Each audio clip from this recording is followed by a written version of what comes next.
Assalamualaikum warahmatullahi wabarakatuh. Kami dari kelompok 3 yang beranggotakan Ahmadi, Ulia Ulfah, Jamilah Nur Hasni, dan Ahmad Ghazali, dan saya Satria Muji, yang akan membawakan tentang pembahasan fenomena tarik tasyrik pada masa sahabat junior dan tabi'in senior. Susunan materi yang pertama adalah bagaimana kondisi tasyrik pada masa sahabat kecil dan tabi'in yang akan dibawakan oleh Ahmadi. Dan yang kedua adalah apa sumber hukum yang dipakai pada masa sahabat kecil dan tabi'in yang akan dibawakan oleh Ulia Ulfah. Dan yang ketiga, apa faktor-faktor yang mempengaruhi pertumbuhan tasri pada masa sahabat kecil dan tabi'in yang akan dibawakan oleh Jamilah. Dan yang terakhir adalah bagaimana sahabat kecil dan tabi'in menerapkan tasri. Nah, dari 4 materi tersebut akan kita simak setelah ini.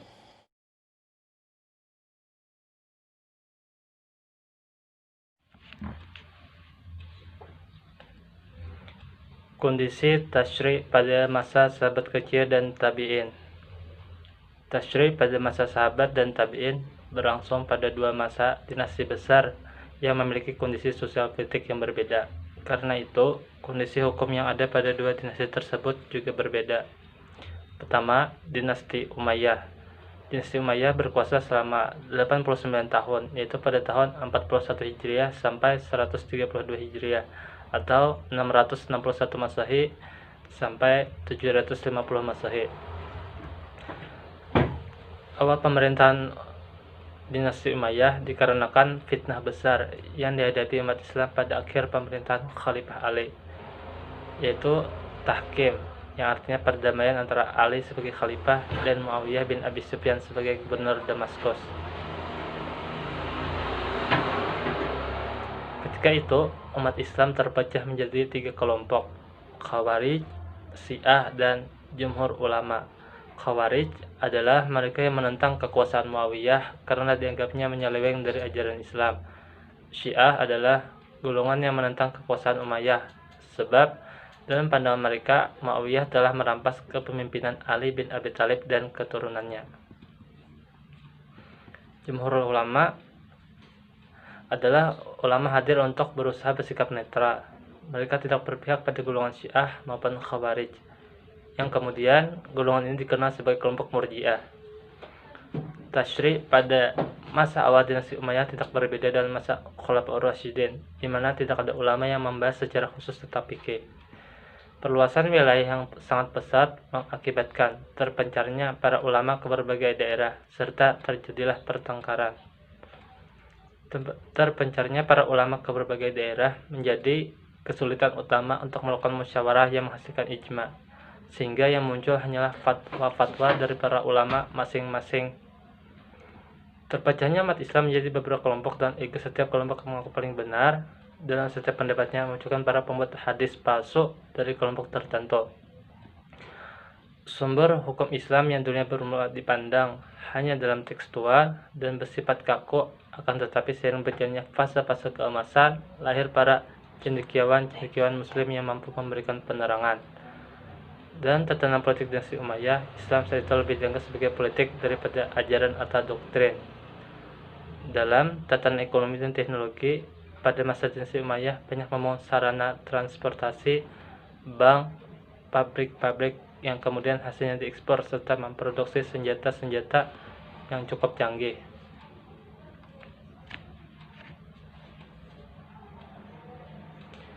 Pada masa dinasti Umayyah, kemajuan diperoleh pada Dasawarsa pertama, masa kepemimpinan Muawiyah bin Abu Sufyan, di mana beliau meriwayatkan hadis dari Rasulullah sebanyak 163 hadis.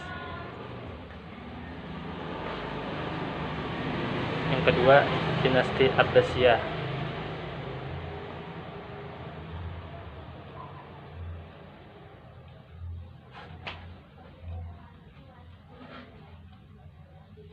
Dinasti Abbasiyah berkuasa lebih lama dari dinasti Umayyah, yaitu pada tahun 132 Hijriah sampai dengan 656 Hijriah, atau 750 Masehi sampai 1258 Masehi. Dinasti Abbasiyah terbagi menjadi 2 periode. Periode pertama adalah masa antara 750 sampai 945 Masehi, yaitu masa pemerintahan Abu Abbas sampai Al-Mustakfi yang disebut dalam masa kemajuan. Periode kedua adalah masa antara 945 sampai 1258 Masehi, yaitu masa Al-Mu'ti sampai Al-Mu'tasim yang disebut masa kemunduran. Muncullah masa Abbasiyah yang dikenal dengan sebutan masa keemasan atau Golden Age. Masa ini melekat pada dinasti Abbasiyah karena kemajuan ilmu yang sangat pesat. Kebebasan yang diberikan oleh penguasa untuk mengeluarkan pendapat banyak memberikan keuntungan setiap ulama untuk berijtihad, sehingga banyak melahirkan ulama seperti Abu Hanifah, Imam Malik, Syafi'i, dan Hambal, yang kemudian disebut sebagai imam mazhab. Pada periode ini mulai ada kodifikasi keilmuan, khususnya fikih, menjadi disiplin ilmu tersendiri yang memiliki pengaruh terhadap perkembangan hukum Islam.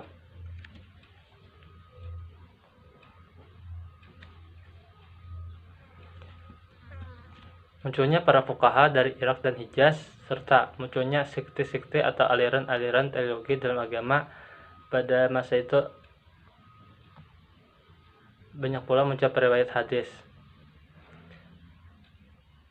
Pada periode sahabat kecil, mereka memperketat seleksi hadis terhadap penerimaan hadis. Sedangkan pada masa tabi'in, mereka memperhatikan keberaniannya dalam mencari dan meriwayatkan hadis. Pada masa sahabat kecil dan tabi'in, para ulama dalam menerangkan suatu hukum memperhatikan kondisi yang berlangsung di tempat tersebut atau sosiokultural.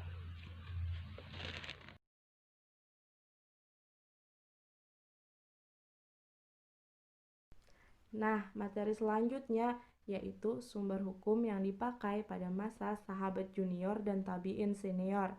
Dalam menetapkan suatu hukum tidak akan lepas dari hukum yang sudah dipakai. Sumber hukum yang dipakai oleh sahabat junior dan tabi'in senior tidak jauh dengan periode sebelumnya, yaitu yang pertama adalah Al-Quran. Al-Quran berasal dari kata bahasa Arab yang artinya adalah bacaan, dan menurut istilah adalah kalam Allah yang diturunkan kepada Nabi Muhammad SAW. Pada masa sekarang ini, Al-Quran berada pada posisi pertama sebagai rujukan pembentukan hukum. Nah, yang kedua adalah As-Sunnah. As-Sunnah berasal dari kata bahasa Arab yang berarti jalan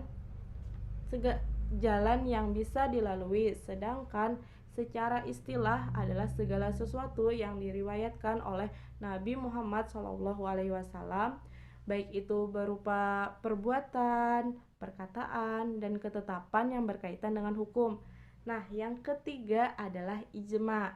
Ijma secara bahasa berarti berniat atau bermaksud.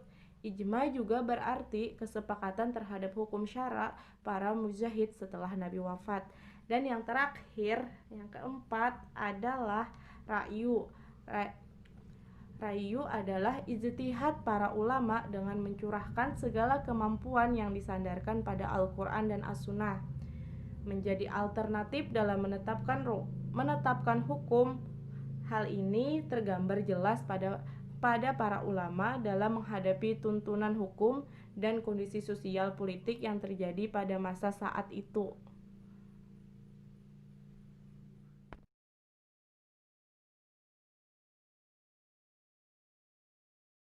Materi selanjutnya yaitu faktor yang mempengaruhi pertumbuhan hukum Islam pada masa sahabat kecil dan tabi'in. Yang pertama, perluasan wilayah. Yang kedua, perhatian penguasa terhadap keilmuan. Yang ketiga, kebebasan dalam berpikir. Yang keempat, pembukaan berbagai ilmu pengetahuan. Yang kelima, munculnya imam mazhab. Yang pertama yaitu perluasan wilayah. Wilayah yang luas pada masa ini menjadikan para ulama menyebar ke berbagai daerah. Keberadaan ulama di setiap daerah menjadi rujukan tanya bagi umat Islam untuk menentukan sebuah hukum, sehingga ulama yang tersebar luas di berbagai kota memberanikan diri mengeluarkan fatwa demi mengisi kekosongan hukum yang disandarkan pada pemahamannya terhadap Al-Quran dan As-Sunnah.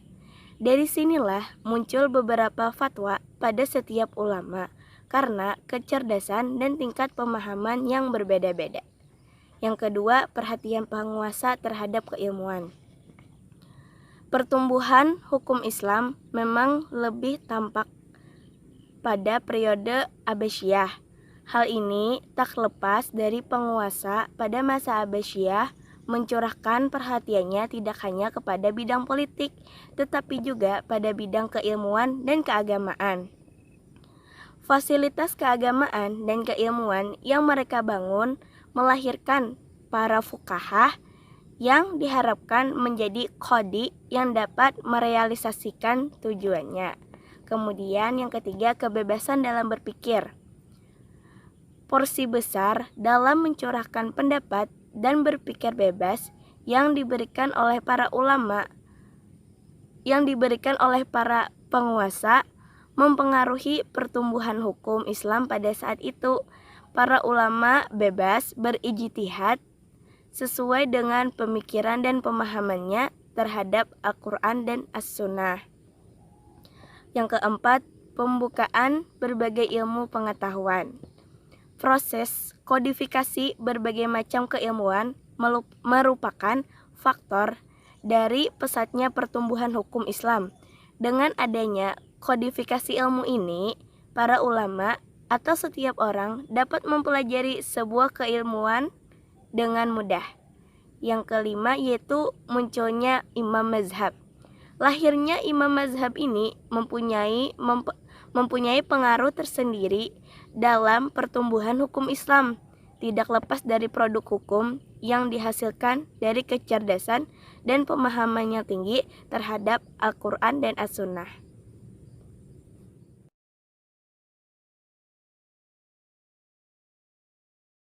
Assalamualaikum warahmatullahi wabarakatuh. Saya di sini akan melanjutkan pembahasan tentang tasyri' pada masa sahabat kecil dan tabi'in. Pembahasan yang keempat, penerapan tasyri' pada masa sahabat kecil dan tabi'in. Pada masa ini, wewenang untuk menetapkan tasyri' dipegang oleh generasi tabi'in yang selalu menyertai para sahabat yang mempunyai keahlian dalam bidang fatwa dan tasyri' di berbagai kota besar. Dari para sahabat yang ahli itulah para tabi'in mempelajari Al-Quran dan menerima riwayat hadis serta bermacam-macam fatwa. Generasi ini memakai khittah dalam kurung langkah yang telah dilalui oleh para sahabat, yaitu kembali kepada dasar-dasar tasyri' dan memperhatikan benar-benar prinsip-prinsip yang umum dalam mentasyri'kan hukum. Karena itulah perselisihan paham di antara mereka belum luas. Pada masa ini pula mulai timbul pertukaran pikiran dan perselisihan paham yang meluas yang mengakibatkan timbulnya khittah-khittah dalam kurung langkah-langkah baru dalam mentasyri'kan hukum bagi pemuka-pemuka tasyri' tersebut. Dan dalam hal ini disebabkan oleh beberapa perbedaan, di antaranya 1. Berbeda dalam memahami ayat-ayat hukum.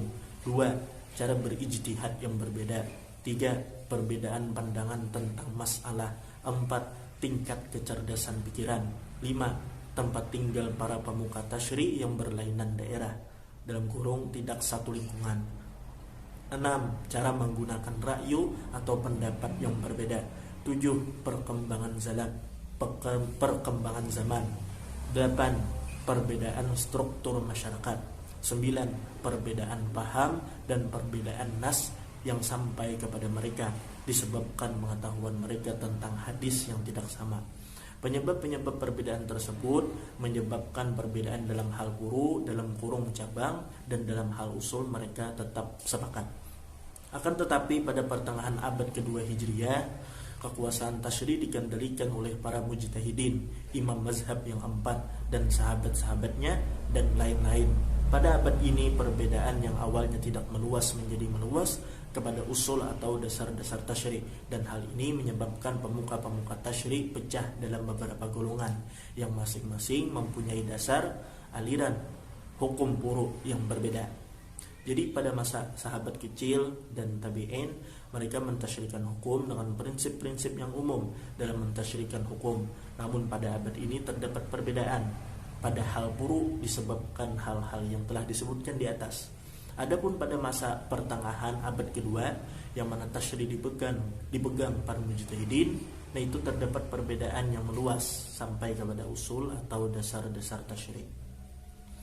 Dasar argumen yang menjadikan ijtihad sahabat merupakan bagian dari sumber hukum ada 3. 1. Mereka ikut menyaksikan tindakan Nabi meskipun hanya sebentar sebelum Nabi wafat.